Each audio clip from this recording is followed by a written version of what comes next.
आता सगळ्यात महत्त्वाचं की हे विषारी घटक बाहेर पडण्याची क्रिया किडनी चांगल्या प्रकारे करत असते.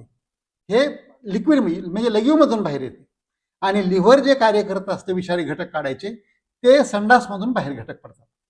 आणि तिसरा जो मार्ग असतो तो विषारी घटक बाहेर पडण्याचा म्हणजे घामाच्या रूपानं. चौथा असतो तो म्हणजे श्वासाच्या रूपानं, जे कार्बन डायऑक्साईड आपण बाहेर म्हणजे श्वास आपण बाहेर टाकतो तो. तर असे शरीराचे वेगवेगळे विषारी घटक बाहेर टाकण्याचे किंवा बॉडीला डिटॉक्स करण्याचे जे मार्ग असतात, लघवी ही त्याच्यातलं प्रमुख एक आहे. तर ह्याच्यामध्ये सगळ्यात महत्वाचं की अंदाजे 6 ते 8 वेळेला प्रत्येक व्यक्तीला दिवसभराची लघवी झाली पाहिजे. आता थोडंसं वातावरणामुळे याच्यामध्ये थोडासा फरक पडू शकतो, परंतु 6 ते 8 वेळेला लघवी व्हावी हा त्याचा नियम आहे.